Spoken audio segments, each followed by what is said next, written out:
Buenas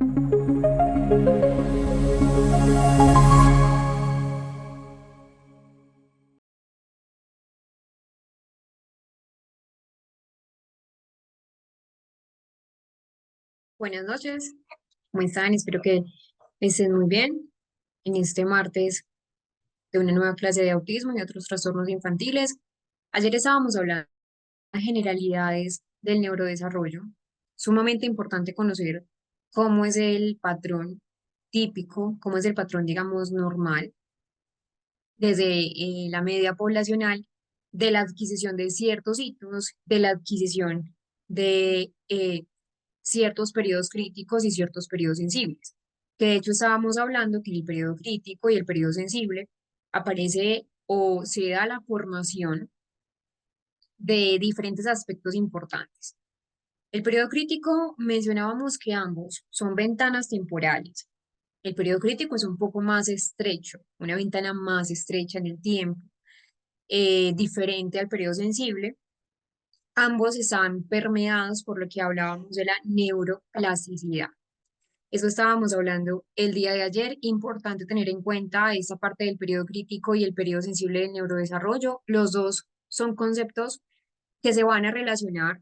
Recuerden igual que en el periodo crítico la flexibilidad es muy baja y en el periodo sensible la flexibilidad es más alta. Es decir, digamos que en ese periodo crítico es importante entender que cuando nosotros estamos en ese periodo crítico y vemos que de pronto hay algún retraso, hay alguna desviación, dar la intervención allí, en ese periodo crítico, porque las consecuencias de no recibir estimulación, las consecuencias, por ejemplo, de no corregir cierto desvío en esos parámetros del neurodesarrollo, reversible o muy difíciles de recuperar.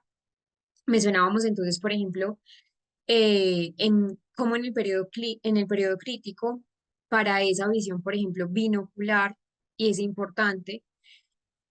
O, por ejemplo, para las personas que tienen un implante coclear, hay un tiempo prudente para ello y hay un tiempo límite. Entonces, importante tener en cuenta, pero en el periodo sensible hay más esfuerzo, se puede recuperar, sí, se puede aprender, sí, pero con más esfuerzo, que de pronto sí, ya pasó la edad de hacerlo. Y poníamos el ejemplo de aprender a leer, de aprender a escribir. No quiere decir que entonces en el periodo sensible sí o sí se tenga que aprender a escribir en la edad lectoescritora.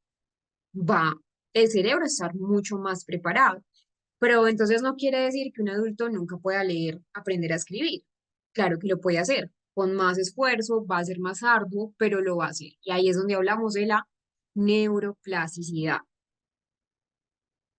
Periodo crítico y periodo sensible, la duración de ese periodo crítico es mucho más corta, es más específico, pero en el periodo sensible es mucho más amplio en el tiempo. Un ejemplo típico del periodo crítico es la visión binocular y en el periodo sensible que les mencionaba, un ejemplo muy común es aprender un segundo idioma, que de hecho muchos adultos lo hacen. Puede ser que desde pequeño no se haya trabajado el segundo idioma, por ejemplo, el idioma inglés, que es como el idioma que más se aprende como segundo idioma, o personas que quieran aprender, no sé, italiano.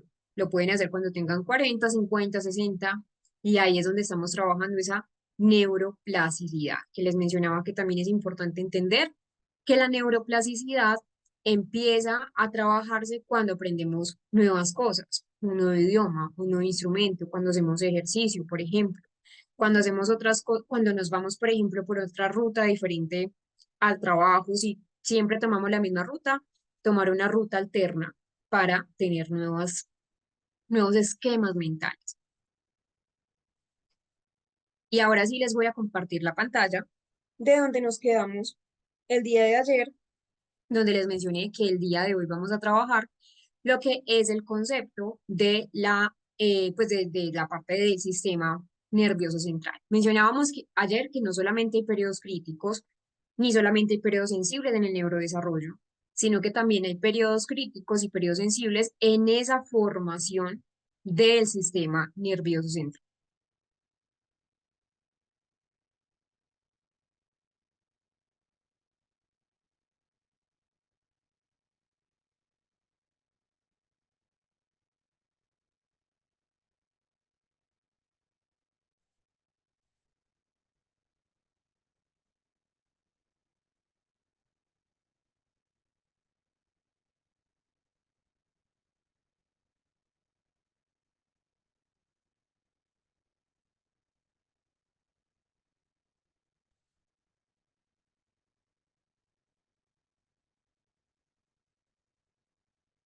Ayer entonces, recuerden que hablábamos de lo importante del neurodesarrollo, esa fue como la conclusión a la que quedamos ayer. Vimos ayer un video sobre lo que es la arquitectura cerebral para dar entonces una introducción importante a ese tema, lo que es el neurodesarrollo y sistema nervioso central. Entonces, es una etapa vital para crear, para mantener esos circuitos a nivel neuronal que son sustentos físicos, sustentos también funcionales para la vida en general. Es decir, entender el sistema nervioso central, cómo se producen esos procesos, cuáles son las etapas, cuáles son los factores relevantes en la formación del sistema nervioso, va a permitirnos saber cuándo el niño, cuándo la niña está experimentando de pronto un retroceso. Cuando hay un neurodesarrollo bueno, es decir, cuando hay adquisición de aspectos físicos, de aspectos emocionales, de aspectos cognitivos, o más bien el neurodesarrollo facilita el aprendizaje de la nueva información. Cuando tenemos un buen neurodesarrollo, el niño está más desarrollado o mejor preparado, creo que es la palabra correcta, para ser una persona autónoma. Acá tenemos algunas etapas que vamos a ver, no las vamos a ver todas. Por ejemplo, la fecundación no la vamos a saltar porque lo que nos interesa es esa formación neural. Sin embargo, les doy acá la información pertinente para que tengamos en cuenta. Entonces, resulta que, ¿cómo es el comienzo del neurodesarrollo? El comienzo del neurodesarrollo tiene varias fases. Vamos a explicar algunas para ya pasar a, como tal, el desarrollo del tubo neural. Resulta que después de esa fecundación del óvulo, se inicia la formación de un cigoto. Ese cigoto se implanta en el útero. Y a partir de ese momento empieza el proceso llamado gastrulación. La gastrulación es una formación de diferentes vesículas, o más bien diferentes tipos de células. Es un proceso donde ese cigoto se convierte en una gástrula, por eso se llama gastrulación. Y ahí aparecen tres tipos de células diferentes. Aparece el mesodermo. En el mesodermo se van a originar lo que son, pues, el sistema músculo-esquelético, los riñones, reproductor masculino femenino. La segunda es el endodermo, entonces mesodermo primero, endodermo segunda. En el endodermo tenemos la formación del páncreas, del esófago, de las glándulas endocrinas, del estómago, del hígado, de todo ese sistema digestivo. Y por último tenemos una muy importante, que es el ectodermo. En el ectodermo nacen las estructuras de ese sistema nervioso central. Ahí en el ectodermo es donde se van a formar las estructuras que necesitamos. Entonces, después de esa formación del ectodermo, viene un proceso importante y es la neurulación, esa formación del tubo neural. Entonces, el tubo pues realmente se tiene que empezar a, a tener un proceso de sellado, ya empieza a pasar a la parte de la cresta neural. El ectodermo entonces debe sufrir esos cambios. Recuerden que el ectodermo es una de las tres células que pasan luego de la gastrulación. Entonces, estas placas posteriores, estas astas posteriores, lo que van a hacer es que se van a converger. Y esto va a dar y el tubo neural que es más pequeño. Entonces, acá de ese surco neural se debe a su vez vesiculizar en otros aspectos que ya vamos a trabajar.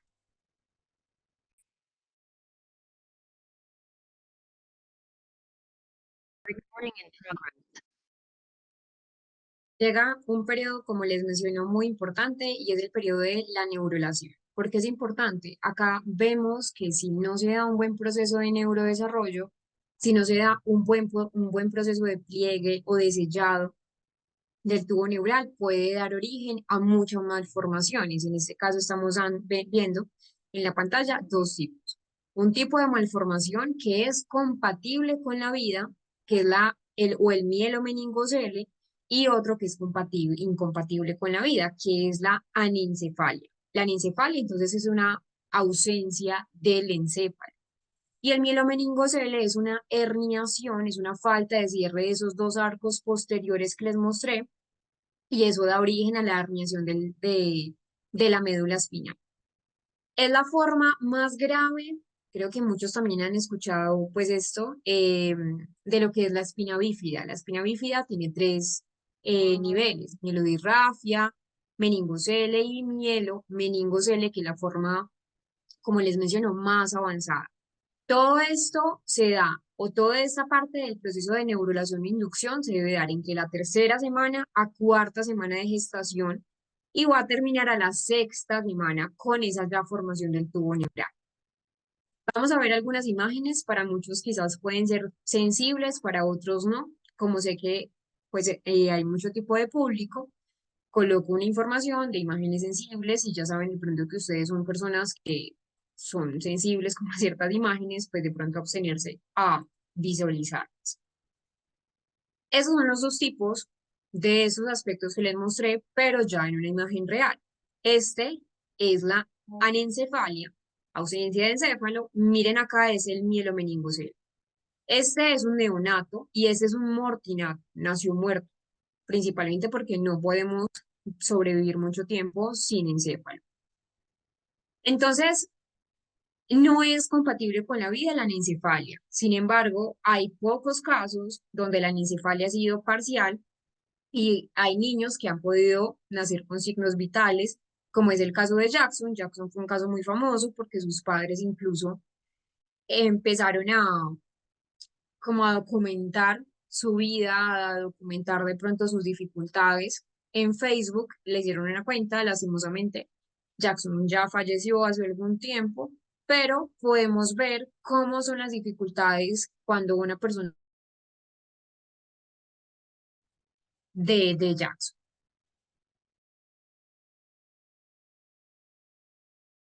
Recording in progress. Tenemos entonces las tres formas de espina bífida. Los niños con espina bífida suelen tener un compromiso no solamente a nivel motor, por obvias razones, porque estamos hablando de la médula espinal, sino también van a tener, y entre más grave, pues obviamente mucho más avanzado las dificultades, consecuencias a nivel, por ejemplo, de incontinencia urinaria, de incontinencia digestiva, ciertos problemas a nivel del aprendizaje. Cuando hablamos de una espina bífida, es un defecto que es congénito. ¿De qué? Del tubo neural. Entonces no hay como tal un cierre, no hay un adecuado cierre durante ese embarazo del tubo neural. Entonces va a llevar a que existan daños en esos nervios, discapacidades físicas de diversa índole, de diversa gravedad. Como les digo, el mielomeningocele es la forma más avanzada, o es la forma más fuerte de espina bífida. Entonces, vamos a ver diferentes tipos. Tipos según la localización y obviamente según la gravedad. Entonces, son tres tipos de espina bífida. La primera es una espina bífida oculta, que es esta que ustedes ven acá. La segunda es una espina bífida, perdón, con meningocele. Y la tercera, que es la C, es esta parte de acá, es una espina bífida con mielomeningocele o meningomielocele. Entonces, la espina bífida oculta es la forma más leve, a pequeño defecto en una o más vértebras. Generalmente no causa en las personas que tienen este tipo de espina bífida síntomas visibles, no causa muchos problemas, a diferencia del meningocele. En este caso, las meninges, que son esas membranas que lo que hacen es recubrir, o son esas membranas protectoras de nuestro cerebro y también de la médula espinal, sobresalen como están viendo en la imagen. Miren que ahí están sobresaliendo a través de esa pequeña abertura en la columna vertebral, pero la médula espinal permanece en su lugar y va a causar cierta discapacidad a nivel fuerte. Es el mielomeningocele, que es la forma más avanzada de espina bífida, y acá pues hay una porción de la médula espinal y de los nervios que lo que hace es sobresalir de una apertura de la columna vertebral. Por eso es una.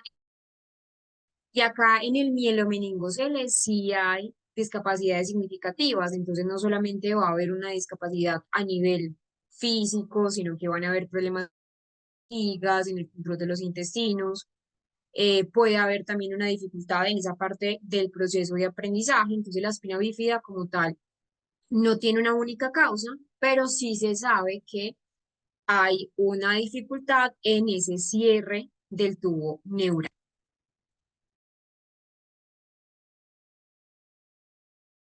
Recording in progress. Ese tubo neural, cuando ya está muy bien formado, lo que hace es vesiculizarse en tres vesículas que se llaman vesículas primarias. A su vez, esas vesículas se deben dividir en otras cinco, es decir, el prosencéfalo, que es el cerebro anterior, el mesencéfalo, que es el cerebro medio, ese no tiene cambios o vesiculización, y el romboencéfalo, que es el cerebro posterior. Entonces, el telencéfalo y el diencéfalo son vesiculizaciones del prosencéfalo, y a su vez se dividen en los hemisferios cerebrales o va a dar origen a hemisferios cerebrales que están unidos por el cuerpo calloso, que es una estructura de fibras nerviosas que lo que hace es conectar fibras interhemisféricas. El mesencéfalo, como les dije, queda igual y el diencéfalo da origen al epitálamo, el tálamo y el hipotálamo. Romboencéfalo se divide en metencéfalo y en mielencéfalo, donde el mielencéfalo entonces va a dar origen a lo que es el bulbo raquídeo o la médula oblongada, y el metencéfalo le va a dar origen a lo que es el puente o la protuberancia de Valot. La médula espinal no se vesiculiza, queda exactamente igual. Resulta que después nosotros tenemos una ontogenia del sistema nervioso central que es sumamente importante. La ontogenia del sistema nervioso hace referencia a que después de que se vesiculizan las estructuras de del tubo neural, vamos a tener un proceso muy complejo, un proceso que se caracteriza por varias etapas. Entonces acá tenemos la proliferación neuronal, la migración, la diferenciación neuronal, la parte de sinaptogénesis, la apoptosis de las que veníamos ya hablando hace algunas clases y el proceso de mielinización celular, como el mismo nombre dice, es, bueno, y que es en las primeras etapas de ese desarrollo embrionario, las células del tubo neural, que ya sabemos que el tubo neural es esa estructura que le va a dar lugar, le va a dar origen al sistema nervioso central, se van a dividir rápidamente, por eso proliferan.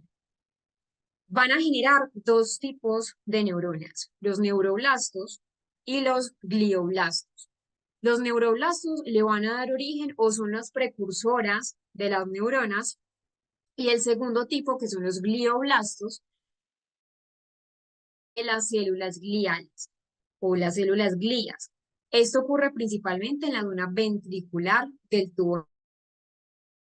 Luego de que esas neuronas empiezan a proliferar, hay una etapa muy importante y es la migración neuronal.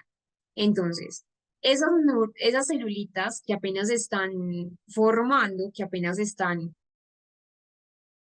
circular, ya empiezan a migrar. Por eso se llama migración neuronal. Empiezan a migrar hacia otras áreas del cerebro, donde lo que hacen es integrarse o conectarse con circuitos neuronales. Es un proceso guiado, no es un proceso al azar, es un proceso guiado por señales químicas, por señales físicas y algunas veces señales eléctricas, que ya va a dar origen como tal luego a una diferenciación.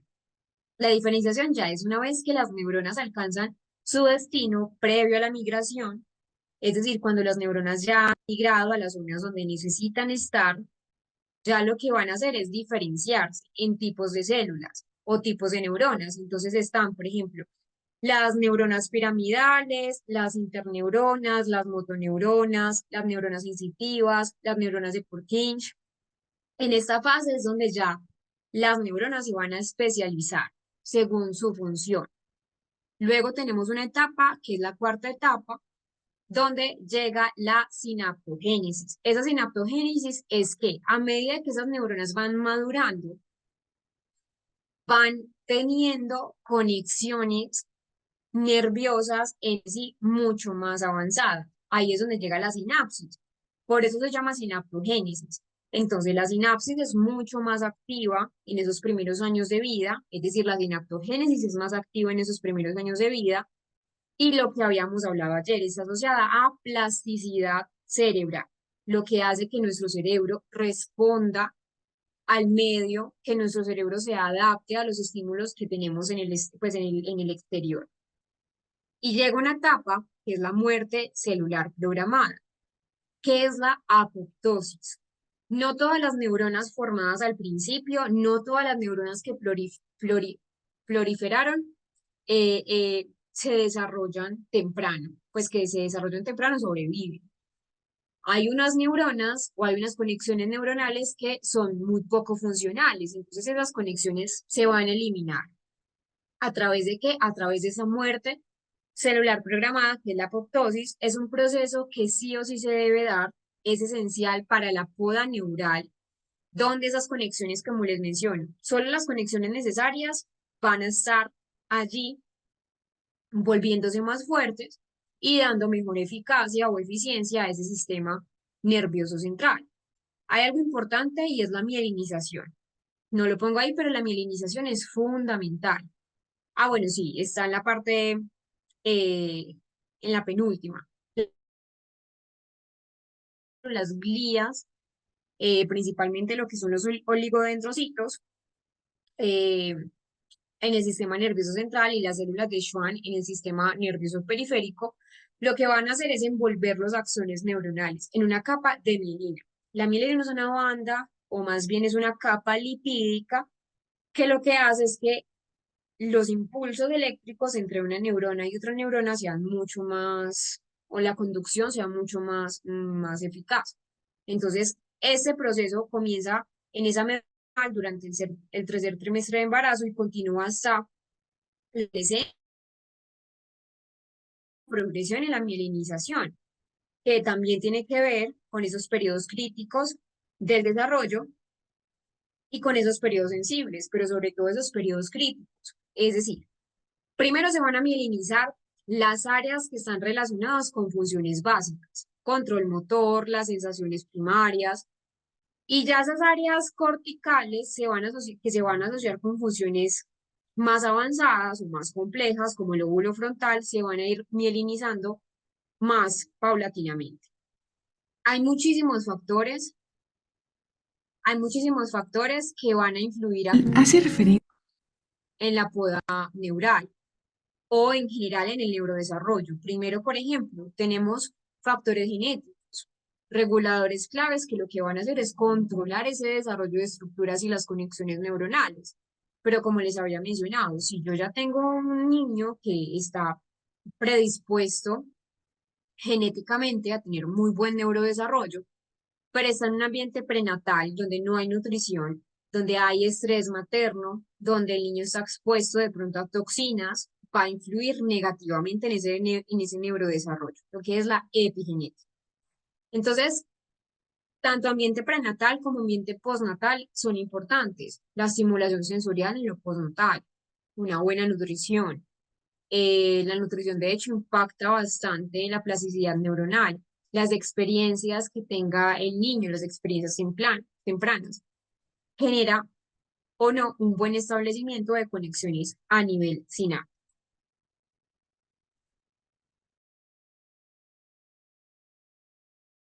Recording in progress.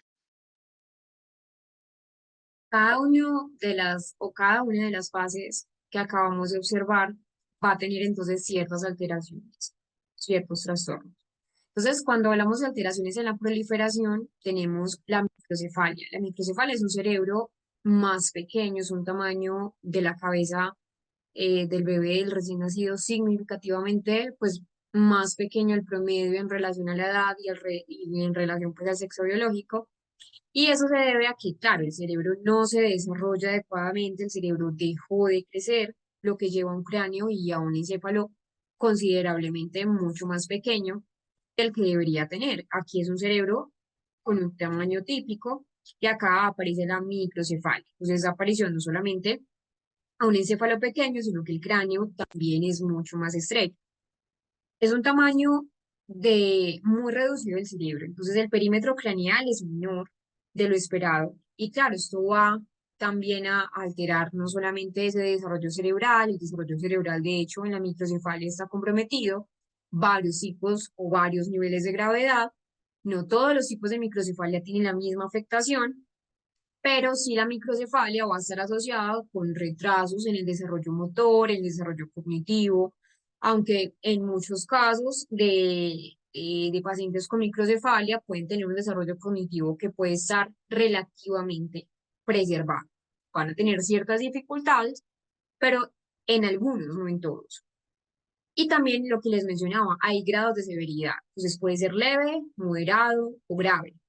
Donde es leve, entonces un desarrollo que puede estar relativamente preservado, como les mencionaba, en el moderado mayor afectación y siendo el grave ya una afectación mucho más profunda, dependiendo también de la extensión de ese subdesarrollo cerebral y de las causas subyacentes. Por ejemplo, hay unas principales causas, no solamente alteraciones en la proliferación, sino que, por ejemplo, en algunos factores genéticos, algunas formas de microcefalia también pueden ser heredadas, causadas por mutaciones en genes específicos que regulan ese crecimiento cerebral.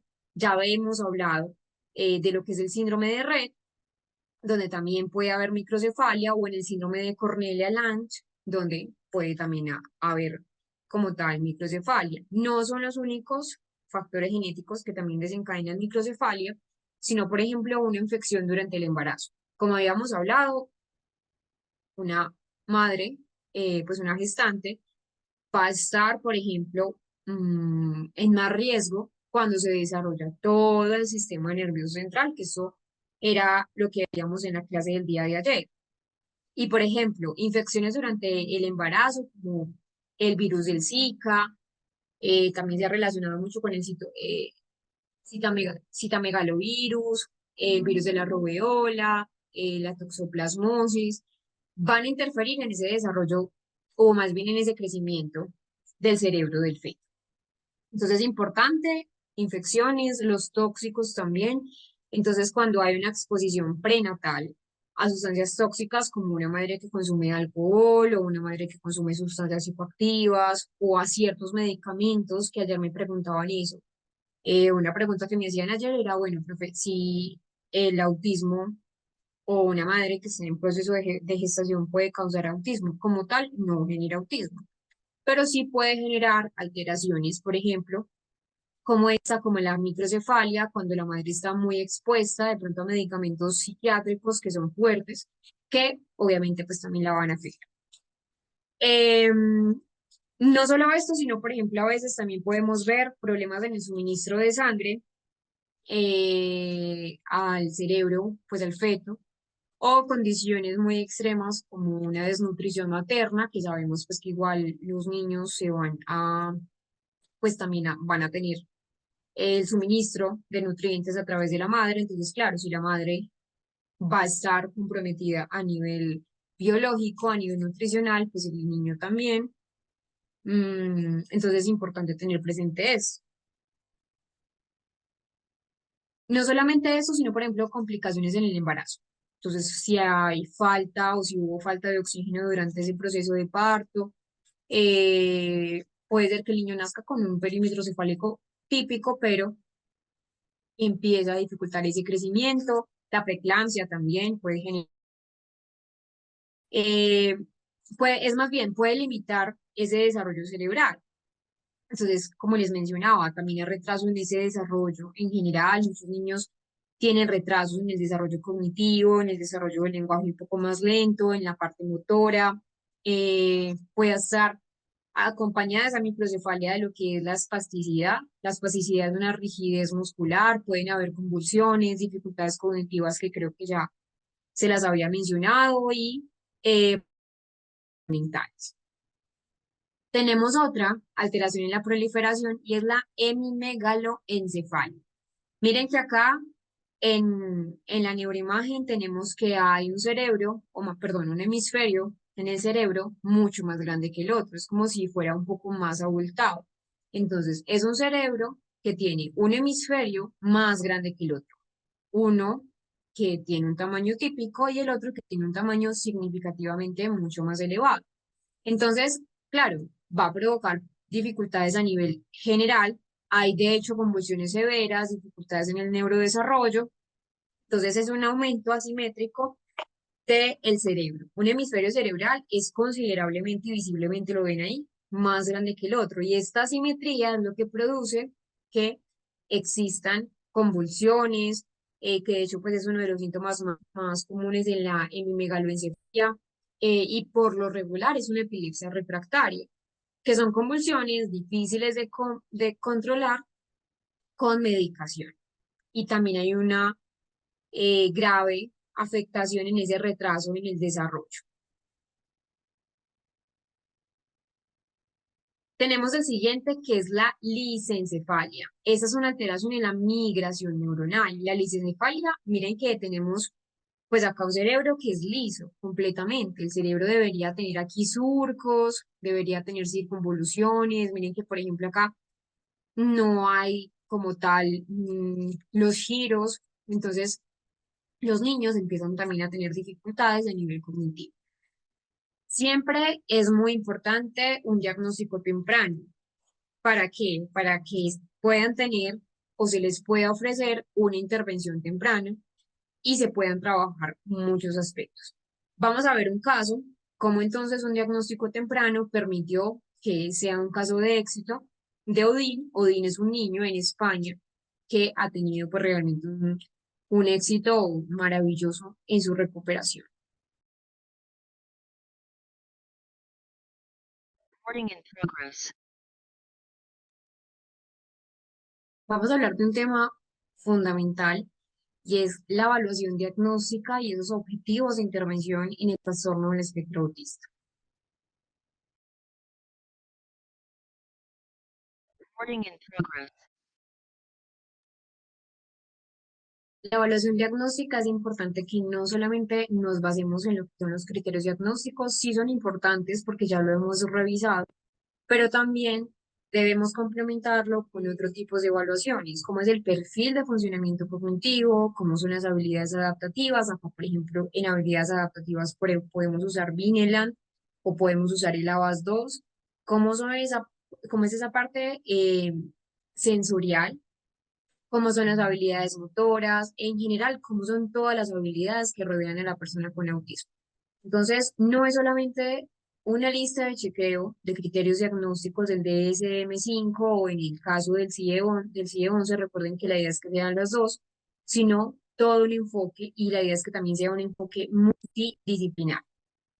Se debe hacer un análisis de todo el historial relevante en el paciente, entonces evaluar a profundidad todos los antecedentes en el caso de un niño, en el caso de un adulto, en el caso del adolescente, prenatales, perinatales, si podemos tener acceso a ellos, cómo fue el control cefálico, cómo fue todo el proceso de neurodesarrollo, si se dio o no un retraso, un retroceso, y no solamente con la entrevista clínica y las pruebas estandarizadas, que ya las vamos a ver. Las pruebas estandarizadas nos arrojan a nosotros un perfil de fortalezas y un perfil de debilidades, cómo es el área social, cómo son las habilidades comunicativas, cómo son las habilidades adaptativas, ese nivel de funcionamiento y ese nivel de destreza en el lenguaje. Pero como les menciono, no solo esto, sino también es fundamental la observación clínica. Entonces, una observación de conductas dentro del consultorio, si hace contacto ocular contigo como evaluador, si no, si es un niño, las habilidades de juego, la atención conjunta, esas habilidades sociocomunicativas van a ser fundamentales. ¿Cómo se hace una evaluación? Entonces, para realizar una evaluación debemos utilizar diferentes técnicas. Primero, una técnica de observación. Segundo, una técnica de evaluación psicofisiológica, si podemos de pronto tener el acceso a la evaluación psicofisiológica. Tercero, la entrevista clínica fundamental. Y en el cuarto punto, y no menos importante, ya es la aplicación de las pruebas estandarizadas. ¿Qué es la observación? Realmente la observación es una recogida de información. Básicamente consiste en eso, en observar, en acumular, en interpretar ciertas actuaciones, ciertos comportamientos, ciertos hechos de pronto que tiene la persona. Entonces, es un proceso que busca complementar también esa evaluación. Debe ser una observación muy cuidadosa, debe ser una observación sistemática, de esas características si se puede en el contexto del paciente, en el contexto natural. Luego está la evaluación psicofisiológica, como les menciono. No en todos los casos tenemos el acceso a la evaluación psicofisiológica, a veces sí, a veces no, pero sí es importante conocer el tipo de relaciones entre los rasgos de la conducta y los mecanismos fisiológicos que tiene la entrevista también. Es una técnica de relación interpersonal, pues es muy importante la entrevista clínica, donde vamos a mirar o vamos a obtener cómo es la desenvoltura social, cómo son las formas de expresión verbal, cómo es la parte emocional. eh, la anamnesis nos debe brindar todos los datos previos del niño, cómo fue su concepción, cómo fue el embarazo, si se dieron problemas o no, cómo fue el parto, si hay antecedentes familiares. Y luego ya tenemos esa aplicación de pruebas estandarizadas, de pruebas psicométricas que nos dan unas o nos arrojan unas puntuaciones en en diversos aspectos cognitivos, comportamentales, emocionales. ¿Para qué? Para luego hacer una correlación entre todo, entre la observación, entre la entrevista clínica, entre la evaluación psicofisiológica y pues los resultados a nivel de la evaluación. ¿Cuáles son los objetivos de la evaluación? Primero, establecer el diagnóstico.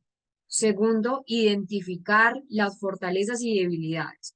Nosotros, para hacer una adecuada intervención, no nos podemos basar solamente en las debilidades que tenga el paciente, ni con autismo, ni con TDAH, ni con otro tipo de diagnóstico.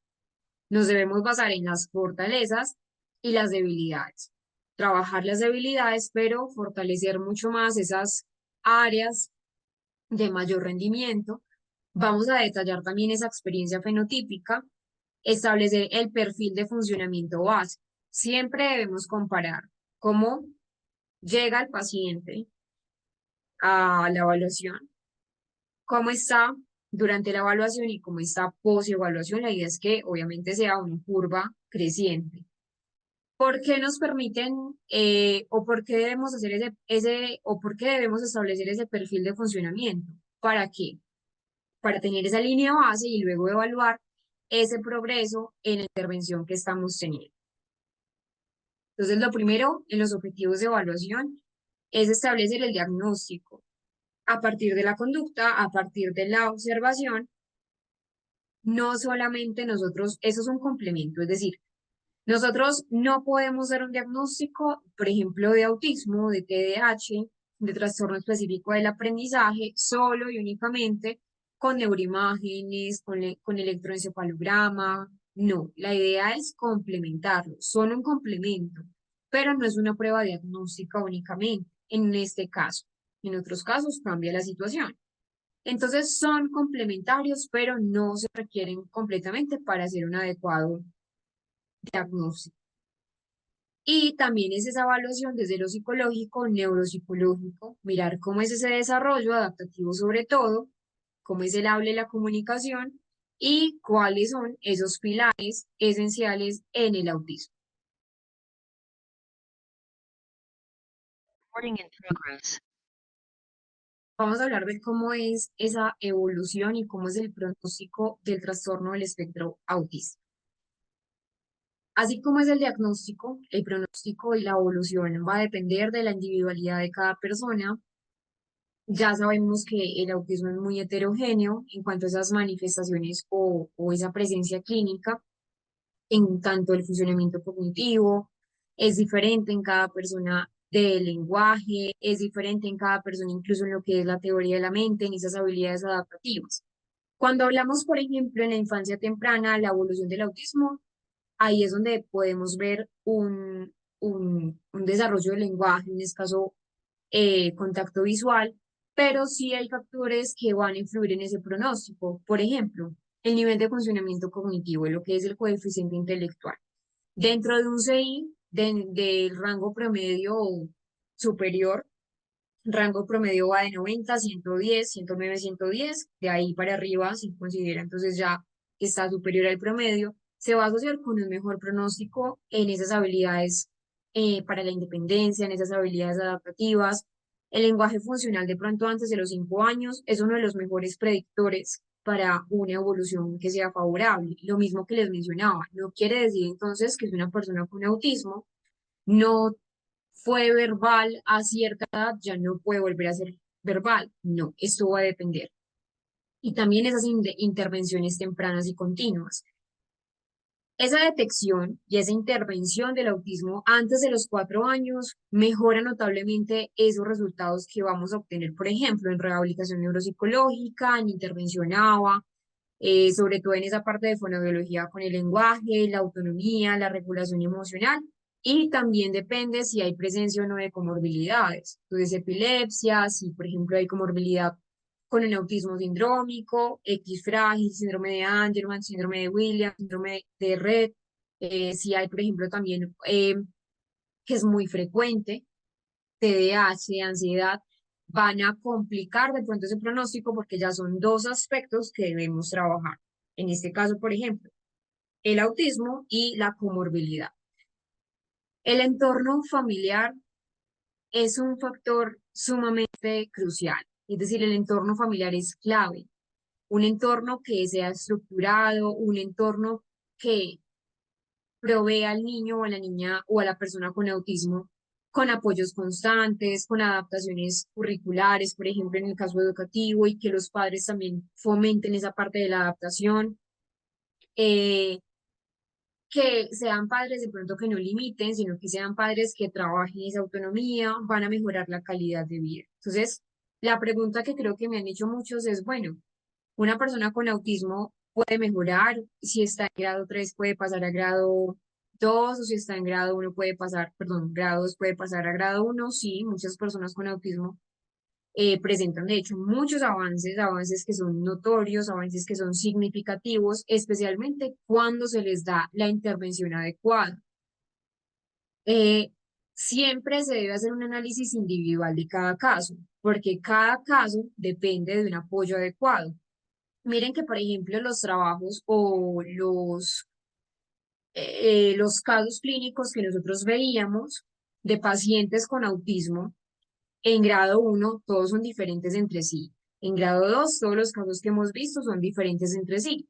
Entonces, eso depende mucho también de qué tipo de persona está trabajando, brindar el apoyo idóneo, y algunos pueden tener un diagnóstico, digamos, que se mantenga con algunos rasgos, es decir, pues que el diagnóstico sea formal, pero que de pronto aprendan a enmascarar tanto de pronto esos rasgos que de pronto no son tan visibles, por ejemplo, las estereotipias. No es que desaparezca el autismo, recuerden que es como nacer con los ojos cafés, con nacer con los ojos verdes, azules, te va a acompañar durante toda la vida y no está mal. No está mal tener los ojos cafés, no está mal tener los ojos verdes, son formas diferentes. Lo mismo pasa en el funcionamiento cerebral.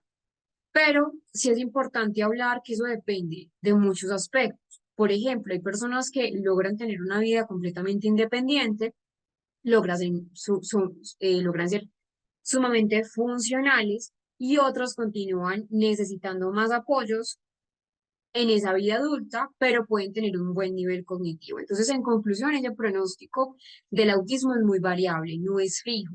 El autismo ya sabemos que es algo del neurodesarrollo, pero sí la evolución puede ser positiva cuando se le dan estrategias compensatorias, cuando el ambiente también permite que la persona evolucione, porque no es solamente algo de la persona con autismo, es como el ambiente también va de pronto a limitar en muchos sentidos, pues el acceso, por ejemplo, las barreras. En educación vemos muchas barreras, entonces no es solamente, por ejemplo, un aspecto de, ay, es que el niño no socializa, no, es como del entorno en el que una persona está, del entorno entonces de una persona con autismo, cómo se puede trabajar, cómo se puede abordar, también dando una reducción a esas limitaciones físicas. Por ejemplo, el DUA se centra en eso, cómo el DUA y el autismo se van a relacionar. Entonces, Tengo el chat abierto para que entremos al descanso hoy un poquito antes, igual salimos a la misma hora. Eh, pero lo que les mencionaba, el diseño universal del aprendizaje es fundamental en todos los trastornos del neurodesarrollo.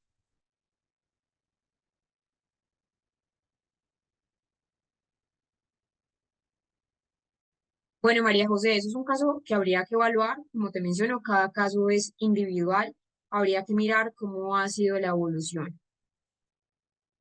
Sí, sobre todo la inclusión es sumamente importante. Sé que de pronto también es complejo, eh, porque de pronto apenas es muy reciente lo que es el diseño universal para el aprendizaje, que es un enfoque pues educativo de pronto para las personas que no están relacionadas, que lo que busca es atender esa diversidad del alumnado. Eh, con una planificación que sea más flexible, con una planificación que busque de pronto como reducir esas barreras, que me tenga métodos, que tenga materiales, que tenga evaluaciones de pronto que a todos los estudiantes les funcione, que les funcione para aprender. Entonces es muy valioso para el estudiante con autismo y el DUA, pues el diseño universal del aprendizaje, porque limitamos esas barreras. A veces no nos damos cuenta que las barreras ni siquiera las tiene la persona, que las barreras las tiene el entorno. De hecho, me recomendaron una película que cuando entremos al descanso se las voy a mostrar, que me parece muy importante y vi un corto de ese fragmento donde la limitación también, o sea, la persona quiere socializar con autismo, pero a veces puede tener las barreras de pronto de la persona neurotípica y es allí donde tenemos esa dificultad. Pero desde la educación podemos hacer mucho, proporcionar múltiples formas de representación, pues que son como los pilares del DUA, que son tres, múltiples formas de acción y expresión, múltiples formas de motivación y compromiso. Y la idea es eso, aplicar el DUA.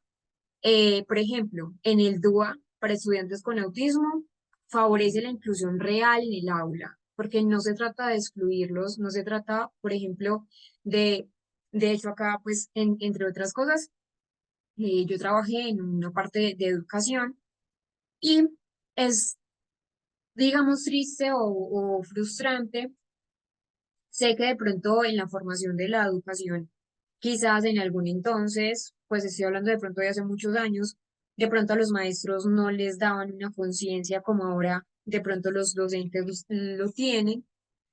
Pero, por ejemplo, la idea no es excluir a la persona con autismo, la idea no es que esté en un rincón porque de pronto no tolera el ruido, no es eso, es favorecer la inclusión real en el aula. ¿Cómo entonces disminuir esas barreras en la comprensión y la participación? Como si son estudiantes, supongamos, de segundo de primaria y tenemos un niño con autismo que utiliza el sistema PECS, que es el sistema que vamos a ver, que es un sistema aumentativo alternativo de la comunicación, cómo los niños, cómo entrenar a los otros niños del aula de clase en ese sistema para que también se comuniquen de esa forma. La idea no es hacerle todo a la persona con autismo, no se trata de, ay, es que no es capaz de amarrarse los zapatos, no, es enseñarle de diferentes maneras, fomentar esa autonomía, fomentar esa autoexpresión. A veces sí, hay un problema con la motivación, pero es como adaptarlos a esos estilos, a esos ritmos individuales, es decir, cómo adaptar la educación al ritmo individual y crear un ambiente de aprendizaje que sea mucho más predecible, mucho más estructurado, lo cual es clave no solamente para niños con autismo, de hecho para niños con TDAH van a, mm, a mejorar ese aspecto. Por ejemplo, un estudiante con autismo que debe participar en una exposición oral, pues una exposición de clase. ¿Cómo sería el dúo aplicado? Primero, que el niño tenga una presentación con imágenes, con pictogramas, no todo tiene que ser de pronto una exposición oral, puede que el niño apenas esté empezando en esa exposición oral. Entonces, que pueda usar una presentación con imágenes, con pictogramas, que tenga la opción, por ejemplo, de grabar un video y hablar en público, o que haga el video y hable en público, es decir, o más bien cambiar la opción de la presentación, pero que él haga el video y lo presente en clave en público. Entonces, como a veces nosotros también ponemos esas barreras. Entonces acá el docente le proporciona una estructura clara a esos pasos a seguir, un tiempo de pronto anticipado para que pueda prepararse si va a haber un cambio de clase, eh, y va a hablar la directora del colegio, cómo el niño se va a preparar para eso. eh, pues para poderlo trabajar.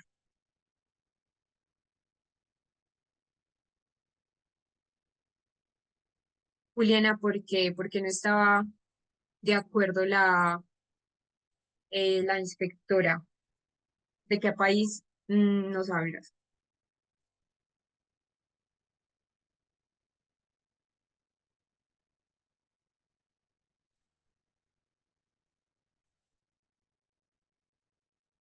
Entonces, la idea es eso, proporcionarle un ambiente tranquilo, proporcionar un ambiente que esté pues sosegado, también eso depende mucho pues como de las modificaciones ambientales.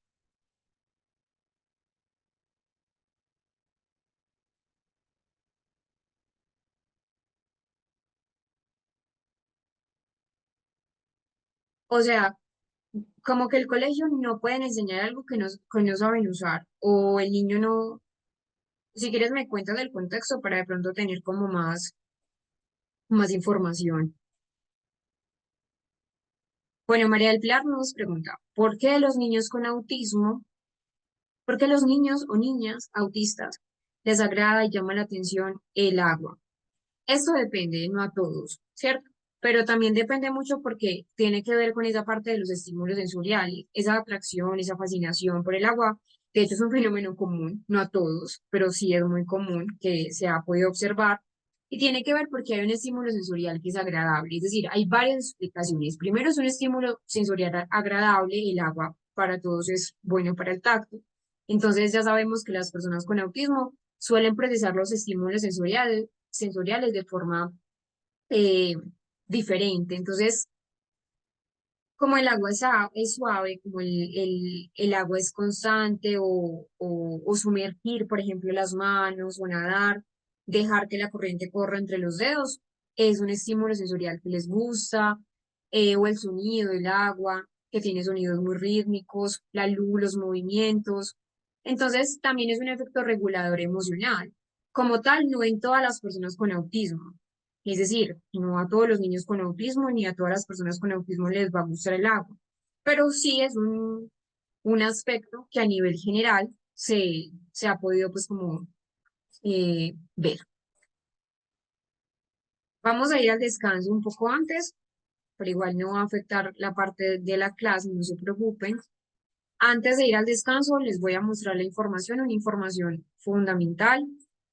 Les tengo un caso, pues ayer recuerden que estábamos trabajando sobre lo que es el autismo en las mujeres, entonces les voy a subir un caso después de descanso sobre cómo es el autismo en las mujeres, un caso clínico para que ustedes sepan cómo tener de pronto esa perspectiva también de género en el diagnóstico, cómo se puede dar ese vínculo. Ya les voy a presentar la paciente, ella es una persona que ya, pues ya está estudiando en la universidad. Y recuerden que esa parte del material opcional es sumamente importante, pero sobre todo es importante la certificación. Hoy en día, en el ámbito académico, en el ámbito laboral, la certificación también pesa muchísimo en lo que es la hoja de vida. Entonces, acá tienen los dos números de la coordinadora Paula. Les voy a dejar esta imagen durante unos segundos. Vamos a ir al descanso. Recuerden hoy un poco antes, pero vamos a volver y continuar con la clase.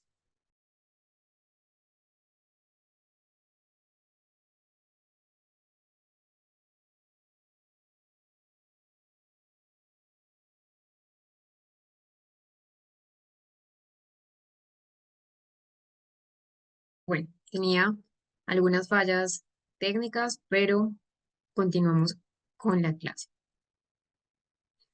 Estábamos entonces mirando cómo es la evolución, cómo es el pronóstico. Algo que decíamos o algo que es muy importante tener en cuenta es que eso depende mucho del paciente. Vamos con otro aspecto sumamente importante. Ya les voy a mencionar qué tema vamos a trabajar.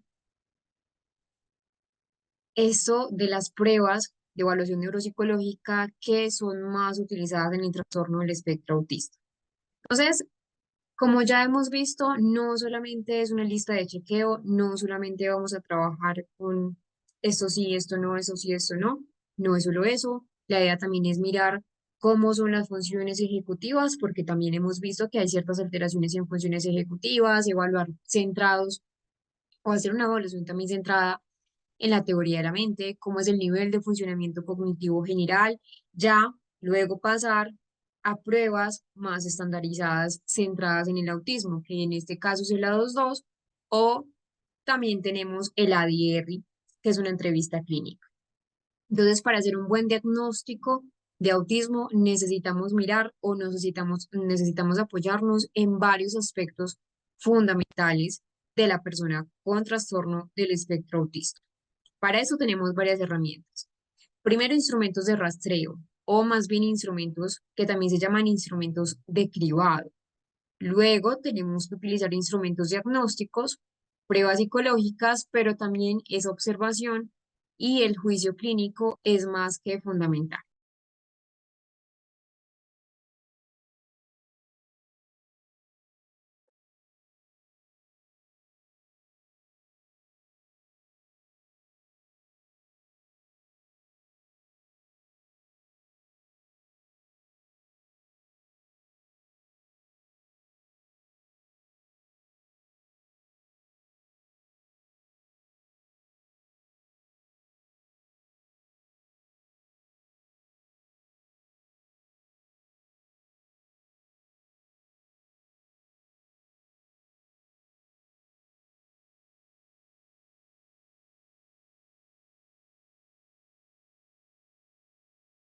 Instrumentos diagnósticos, entonces, deben ser sensibles a lo que estamos evaluando, entonces pruebas que sean sensibles para evaluar inteligencia, para evaluar lo que son las habilidades sociales, las habilidades comunicativas, las habilidades lingüísticas.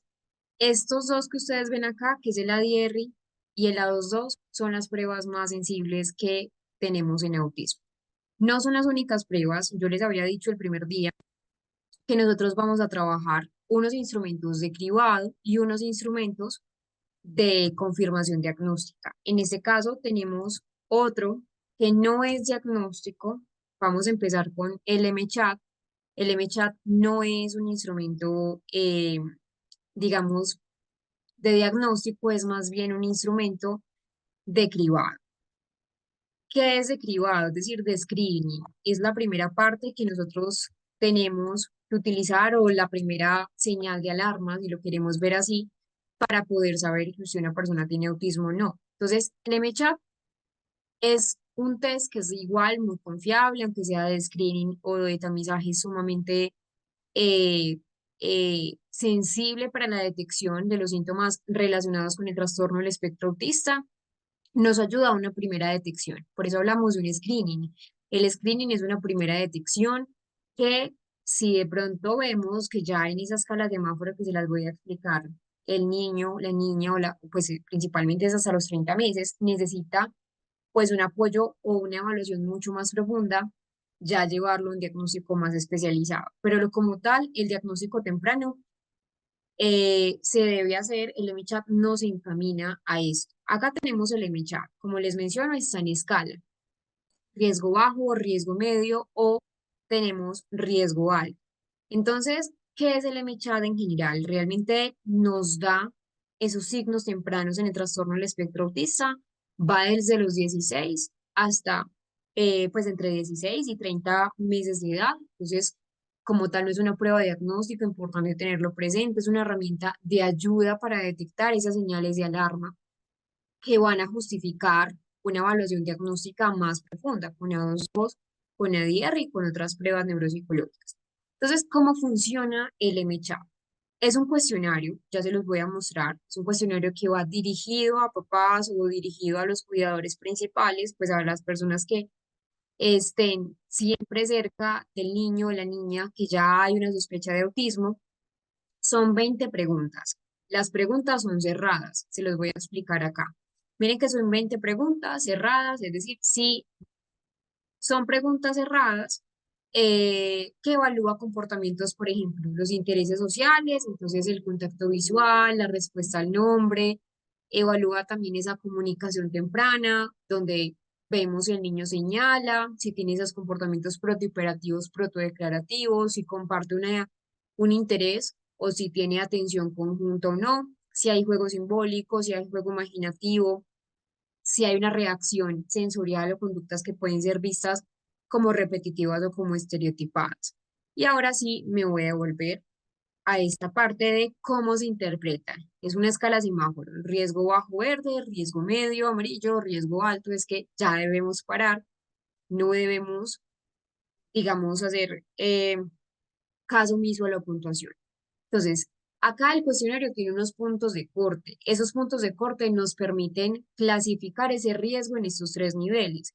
El riesgo bajo, entonces, se continúa con una vigilancia, sí, con una vigilancia a ese desarrollo, seguir en controles pediátricos que son habituales y que se deben hacer, pero digamos que se puede pasar de largo. Tenemos el riesgo medio, que ya sí es importante aplicar el follow-up del MChat, que es una entrevista más estructurada de seguimiento, más profunda para reducir de pronto esos falsos positivos que a veces se pueden dar. Y si es el riesgo 3, si ahí en la primera parte sale el riesgo 3, se recomienda ya una remisión inmediata a una evaluación diagnóstica más especializada para poder saber realmente qué está pasando con ese neurodesarrollo. El MChat es muy válido, es decir, ha sido validado por múltiples estudios en múltiples países, es decir, en múltiples culturas. Miren, por ejemplo, acá una pregunta. Este es un caso de ejemplo. Acá es esto que les mostré, pero como en otro, pues en otro fragmento. Entonces, la primera pregunta, se los voy a ampliar. Si usted señala algo que está del otro lado de la habitación, su hijo o hija mira hacia allí. No hay esa respuesta, entonces miren que ya está una alarma. ¿Alguna vez se preguntó si su hijo o hija era sordo o sorda? Sí.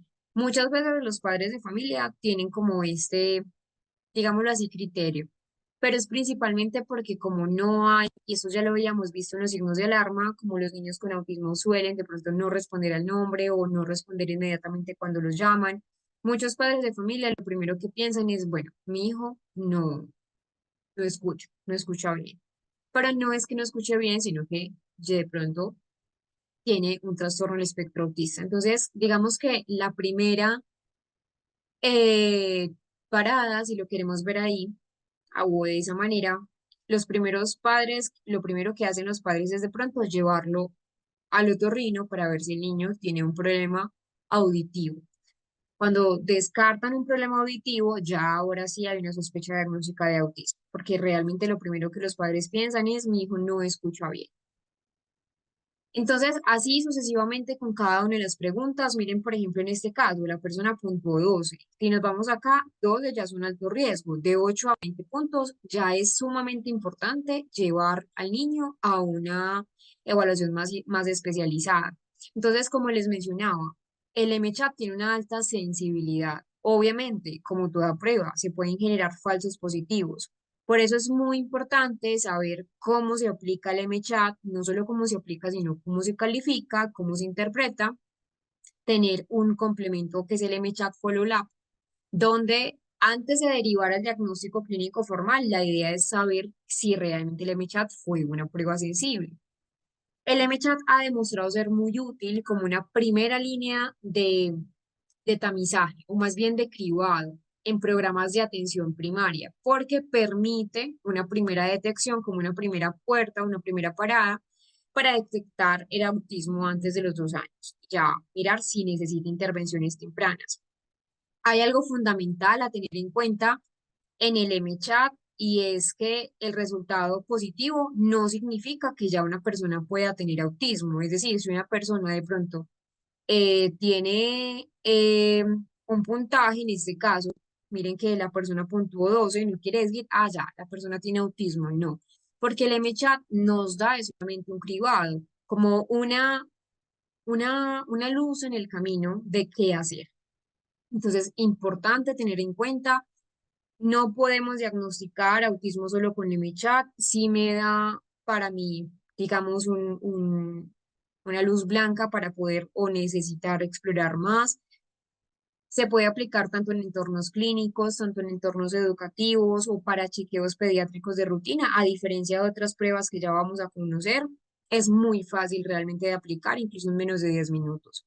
Pero sí, importante tener en cuenta que no es una prueba diagnóstica. Tampoco este, que es el ASQ3. El ASQ3 tampoco es una prueba diagnóstica, es importante tenerlo muy presente. El ASQ3 es una prueba también de screening o de tamizaje diagnóstico. No es única y exclusivamente para sintomatología del autismo, como veíamos en el MChat. Acá es para conocer el desarrollo general del niño, para mirar si hay una desviación, si hay un retraso. Este, este ASQ3 tiene un enfoque muy técnico, sí. Es fácil de aplicar, sí, pero es importante saberlo interpretar. Entonces es una herramienta que de hecho está estandarizada también en esa parte del tamizaje del desarrollo infantil. Como les digo, no es única y exclusivamente para autismo. Lo que permite es identificar esa forma temprana de retrasos, de desviaciones en el desarrollo de niños desde ese primer mes hasta los 66 meses de edad, es decir, 5 años y medio aproximadamente. Y lo que hace o el objetivo es mirar si realmente eh, hay un retraso, hay un retroceso, hay una desviación. El ASQ3 se basa en la observación del comportamiento. Entonces, lo primero que vamos a ver es que en la parte principal de los cuestionarios se van a dividir en edades. En este caso tenemos un cuestionario de 36 meses, que va desde 34 meses y 16 días hasta 38 meses. Cada uno de los cuestionarios está segmentado por los hitos del desarrollo de los que ya hemos hablado. Entonces, eso es muy importante tenerlo en cuenta porque se basa también o empieza a trabajar como con esas partes importantes. Y en lo último, esta es la primera parte, la última parte es esta, donde está la calificación. Es una prueba que, como les digo, es de cribado, pero se basa en esa observación del comportamiento cotidiano del niño. Por eso es sumamente importante hacerlo con una persona o que sea completado, pues la idea es que sea guiado también por un profesional, pero no es, digamos, un requerimiento. Los padres o los cuidadores lo pueden hacer voluntariamente, porque son quienes conocen las mejores, pues, cabalidad, o deberían conocer las habilidades reales de un niño en su entorno natural. Pero cuando no tenemos, por ejemplo, un acceso de pronto a, puede ser que el padre de familia no es quien esté todo el tiempo, porque pasa, que los padres de familia no es quienes están tiempo completo con los niños, sino que son, por ejemplo, la niñera o la cuidadora, hacerlo con ambos, tanto con el padre de familia y con la cuidadora, para mirar cómo son realmente las habilidades en el entorno natural. Evalúa diferentes áreas. Así son los pasos sencillos para explicarle las áreas. Entonces, lo primero es hacer las actividades con el cuestionario con el niño, calificar el cuestionario y luego ver los resultados. Aunque parece sencillo, no lo es, porque ya les voy a explicar por qué, por la interpretación. Entonces, la comunicación, la habilidad física, la habilidad social individual y la resolución de problemas son las áreas grandes que se van a evaluar. Entonces, analiza las áreas del desarrollo. La comunicación es cómo el niño tiene ese uso del lenguaje verbal y no verbal. La motricidad gruesa, pues, es decir, la motricidad se divide en motricidad gruesa y motricidad fina. Por eso no se habla que son 4 áreas, sino 5 áreas, porque hay un área que se divide en dos, que es la motricidad. En motricidad gruesa hablamos que lo que vamos a mirar, lo que vamos a evaluar son esas habilidades que implican grandes músculos o grandes grupos musculares. En este caso, como el niño camina, como el niño corre, como el niño gatea, por ejemplo, como salta, si salta.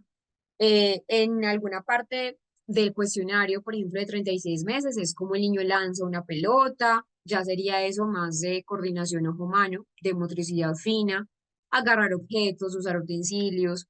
Mm, Otra área es la resolución de problemas, que si lo queremos ver es un área muy cognitiva, entonces son juegos, clasificación, lo que es causa y efecto, es decir, habilidades puramente cognitivas serían la resolución de conflictos o de problemas. Y tenemos otra área que son las habilidades personales, personales o sociales, que sería esta, la habilidad social individual. Entonces recuerden, son 5 áreas, pero la habilidad física se divide en dos, motricidad gruesa, motricidad fina.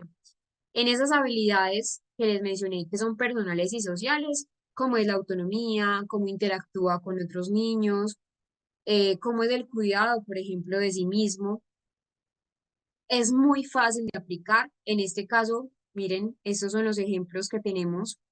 Acá estamos viendo un cuestionario de 2 meses. Entonces, ¿cómo es el área de la comunicación? Con ciertas preguntas puntuales. ¿Cómo es el área motora gruesa, motora fina, socioindividual y resolución de conflictos? Para cada mes, o más bien para cada grupo de edad, como les había mencionado, se dividen. Vamos a tener unas preguntas centradas en esos hitos del neurodesarrollo. Entonces, es muy fácil de aplicar. En total son 21 formularios. Cada uno corresponde a un grupo de edad pertinente. Entonces, es el que estamos viendo es de 2 meses. Tenemos otro de 4 meses, de 6 meses hasta los 5 años, como les había mencionado. Entonces, cada uno, cada formulario, eso sí es en todos los meses, tiene 30 ítems por cada, pues 6 por cada área, digámoslo así, con 3 posibles respuestas, solo con 3 posibles respuestas. En este caso, tenemos una respuesta de todavía no, de a veces y de sí. Si la persona puntúa, pues en este caso el cuidador eh, puntúa 0, perdón, puntúa todavía no, se puntúa como 0. Si es a veces, puntúa la mitad, o a veces sí, a veces no, o el papá o el que respondió el cuestionario está quizás indeciso, lo que se hace es puntuar un 5, la mitad. Y si la persona dice, lo hace muy bien, por ejemplo, si dice el nombre con el apellido completo, por ejemplo, en el cuestionario de 3 años y medio, puntuamos sí y tenemos un 10, que sería la totalidad de las respuestas. Entonces, es muy fácil de calificar. Sí, el niño ya hace la habilidad. No es que a veces sí, no es que a veces no. Acá sí es importante mencionarles a los padres que deben ser muy objetivos en las respuestas. Por eso les digo que es tan importante que de pronto también esté un profesional para que pueda guiar a los padres de familia en la respuesta, porque a veces los padres de familia son, no, pero es que mi hijo está muy adelantado al resto, pero no, es guiarlo realmente en esto. A veces sí lo hace de forma muy inconsistente y no si nunca lo hace. No es que lo hizo una vez y no lo volvió a hacer, no, es que nunca lo hace. Que lo hizo una vez no cuenta porque no es algo fluctuante. Es decir, lo hizo una vez pero no lo volvió a hacer. Entonces ya puntúa como no, no lo hace. Y también incluye una sección que se las voy a mostrar donde tenemos unas observaciones generales. Es una sección opcional. De pronto acá no todos lo hacen, pero los papás pueden ahí expresar esas preocupaciones que son adicionales al motivo de consulta, esas preocupaciones que tienen de pronto sobre el desarrollo, cómo es el sueño del niño, cómo es el comportamiento, cómo es la alimentación. No se puntúa, es más de tipo cuantitativo. No se puntúa, pero sí es importante que los padres lo llenen, porque para el ámbito clínico, para el ámbito de pronto de la evaluación va a ser muy funcional. Y tenemos una interpretación de los resultados. Al igual que veíamos en el MCHAP, en esta prueba de cribado, también puntuamos en rojo, amarillo y blanco. En rojo, perdón, amarillo y verde. En una analogía, pero en realidad lo que se puntúa es negro, que es esta parte de acá. Negro significa que la persona o que el niño está muy por debajo de las expectativas del desarrollo. No cumplió con las expectativas a la edad que de pronto debería haber cumplido. Si está en esta zona gris, acá, miren que por ejemplo acá en el ejemplo la persona puntuó, pues está en la zona gris, es porque apenas está por encima de las expectativas del desarrollo. No es una alarma, pero sí hay que prestar más atención qué está pasando allí. Ejemplo, en este caso es la motricidad. De pronto no se ve, la diapositiva se las voy a acercar. Acá la motricidad está puntuando, miren que las dos motricidades, motora gruesa, motora fina, está puntuando en un 40, en un 40. Entonces ahí es donde tenemos mayores dificultades, pero no de pronto son tan alarmantes. Hay que prestar la atención, sí, pero no es una alarma. Y en blanco es que está por encima de las expectativas del desarrollo. Está bien. Entonces, siempre se puntúa 10, 5, 0, se suma, los puntajes por área se comparan con las normas estandarizadas según la edad del niño y según esos resultados se van a clasificar en esas zonas, blanca, gris o negra. Blanca hay un desarrollo esperado, gris es una vigilancia, se debe hacer una vigilancia y un seguimiento sugerido. Y en la zona más oscura, en la zona negra, ya es un posible retraso y ya se recomienda sí o sí una evaluación más especializada. Entonces, es importante tener en cuenta que no me da un diagnóstico. Este ASQ3 es solo de vigilancia, no me da un diagnóstico, pero sí me sirve para tener una forma rápida, una forma confiable de saber si en el niño o la niña hay retrasos en el desarrollo. Eh, También involucrar a los padres en esa observación del comportamiento. De pronto también permite que los padres tengan una mirada mucho más objetiva, porque en las pruebas como tal, en muchos aspectos, las evaluaciones solo son con el niño. Obviamente se le hace la evaluación al padre de familia y algunos cuestionarios complementarios, pero en la evaluación de pronto no son tan centrados en que los padres se involucren activamente ahí. Acá sí, porque los padres están en esa observación.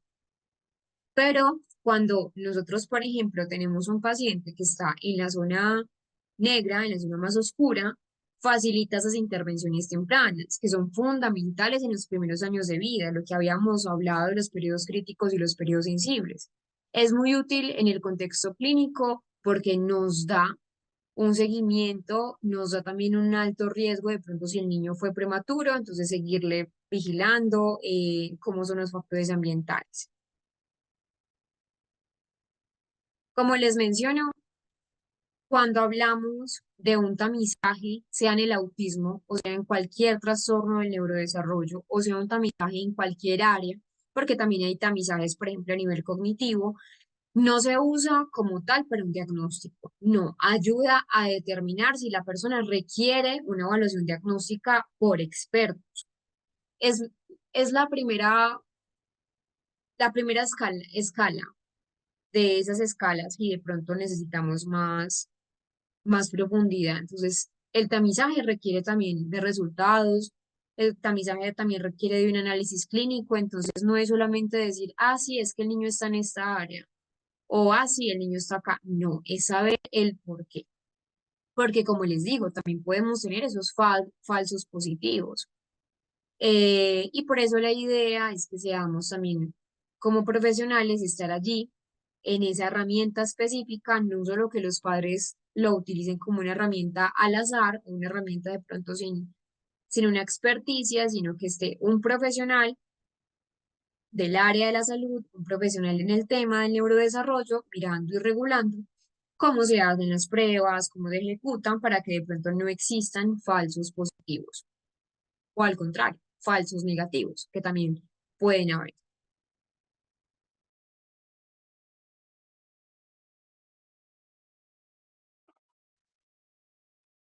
Tenemos las dos pruebas reinas, que es el A22 y el ADR. No son las únicas pruebas confirmatorias de diagnóstico clínico a nivel del autismo, pero sí son las pruebas que son más utilizadas. Vamos a ver primero una que es una entrevista semiestructurada, que es el ADR. Cuando hablamos del ADR, primero el ADR, luego vamos al A22. El ADR es una prueba que también es confirmatoria diagnóstica.